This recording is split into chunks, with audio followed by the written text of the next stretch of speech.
त्राटक, जिसके द्वारा भगवान शिव ने कामदेव को भस्म किया था, यानी तीसरी नेत्र से वो भी त्राटक ही था, जिसके कारण बाली में इतनी शक्ति आ गई थी कि उसने रावण को हरा दिया। कालयवन को जब मुचकुंद ओर्ष ने भस्म किया था, वो भी त्राटक की मदद से किया था। गांधारी ने जब दुर्योधन को वज्र के समान शक्तिशाली बना दिया था, किसके कारण? त्राटक के कारण। और भी ऐसे कई उदाहरण हैं। पर आज हम चर्चा करने वाले हैं, क्या है त्राटक, कैसे कर सकते हैं त्राटक, और त्राटक साधना के बाद आप क्या क्या शक्ति पा सकते हो।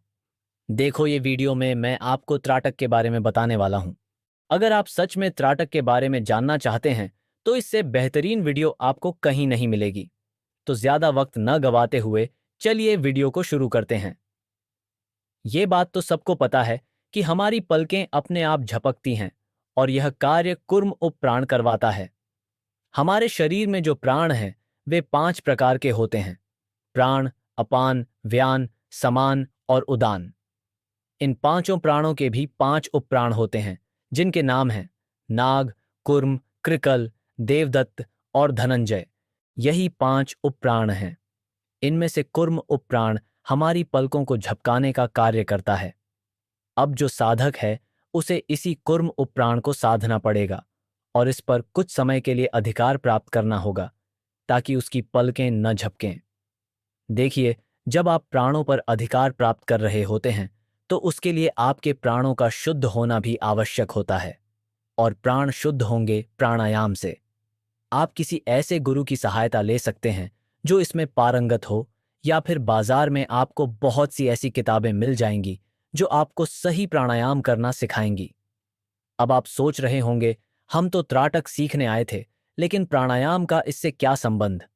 तो मैं आपको साफ तरीके से बता दूं, अभ्यासी को अभ्यास के द्वारा पलक झपकने को रोकना होता है, और पलक झपकाने का कार्य प्राणों के द्वारा होता है। अगर साधक सही तरीके से प्राणों को नियंत्रित कर त्राटक का अभ्यास करे तो उसे जल्दी परिणाम देखने को मिलेंगे। अब आते हैं मुख्य विषय पर, आखिर त्राटक करने का सही तरीका क्या है।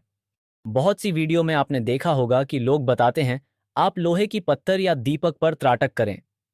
यह तरीका सही है, लेकिन शुरुआत में नहीं। हर चीज को बेसिक से शुरू करना पड़ता है, और त्राटक में सबसे पहले आता है बिंदु त्राटक का अभ्यास। इसके लिए आपको एक सफेद कागज लेना होगा और उस पर नीले मार्कर या स्केच पेन से एक स्पष्ट बिंदु बनाना होगा। अब इस कागज को जमीन से 1 से 2 फीट ऊपर किसी दीवार पर लगा दें। इसे इतनी ऊंचाई पर लगाएं कि जब आप इसे देखें तो वह बिल्कुल आपकी आंखों के सीध में हो। बिंदु से आपकी दूरी लगभग 1.25 मीटर होनी चाहिए ताकि आपकी आंखों पर अनावश्यक दबाव न पड़े। अब आपको रीढ़ की हड्डी को एकदम सीधा रखते हुए उस बिंदु को देखना है। ध्यान रहे, आंखों पर कोई बल न डालें और बिना पलक झपकाए सहज रूप से देखते रहें। आप एक आसन पर बैठे हों और कमरा ऐसा हो जहां कोई शोर शराबा न हो। कमरे में न ज्यादा उजाला हो न ज्यादा अंधेरा। प्रकाश का संतुलन सही होना चाहिए। जब आप एकटक उस बिंदु को देखेंगे तो कुछ समय बाद आपकी आंखों में जलन महसूस होगी। धीरे धीरे आंसू भी आने लगेंगे, लेकिन फिर भी पलक नहीं झपकानी है। जब असहजता अत्यधिक बढ़ जाए तब धीरे से आंखें बंद कर लें और आराम करें। बिंदु त्राटक आंखों की एकाग्रता और मस्तिष्क की स्थिरता को बढ़ाने का सबसे उत्तम प्रारंभिक अभ्यास है। इसे सही तरीके से करने से ध्यान शक्ति बढ़ती है और त्राटक के गहरे स्तरों के लिए मजबूत आधार तैयार होता है। तब आपको लो त्राटक करना है, क्योंकि लो त्राटक में आपकी आंखों पर सीधा असर पड़ेगा।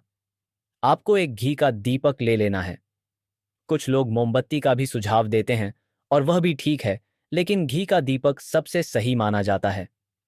जिस ऊंचाई पर आपने पहले बिंदु त्राटक के लिए बिंदु रखा था, उसी ऊंचाई पर दीपक को रखना है। ध्यान रहे, शुरुआत में बिल्कुल अंधेरा नहीं करना है। कमरे में हल्का उजाला होना चाहिए। जब आपका अभ्यास 15 से 20 मिनट तक सहज रूप से होने लगे, तब आप पूरा अंधेरा कर सकते हैं।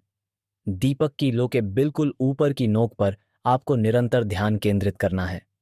निरंतर अभ्यास करने से आपकी आंखों में अलग सा तेज आ जाएगा और ध्यान शक्ति पहले से अधिक बढ़ने लगेगी। इससे आप अपनी दिव्य दृष्टि यानी थर्ड आई को भी खोल सकते हैं। पर हां, एक बात हमेशा याद रखना, मैंने यहाँ बस आपको त्राटक के बारे में जानकारी दी है ताकि आपको कुछ आध्यात्मिक ज्ञान प्राप्त हो सके।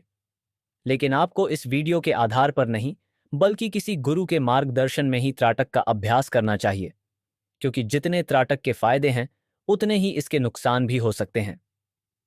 मैं यह नहीं कह रहा कि मैंने जो जानकारी दी है वह गलत है, लेकिन मैं बस इतना कहना चाहूंगा कि ऐसी बहुत सी बातें हैं जो मैं आपको इस वीडियो के माध्यम से नहीं बता सकता। इसलिए त्राटक का अभ्यास सही मार्गदर्शन में ही करें। इस वीडियो में मैंने आपको त्राटक के बारे में विस्तार से बताया है।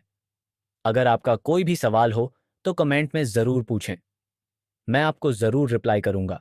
अगर वीडियो पसंद आया हो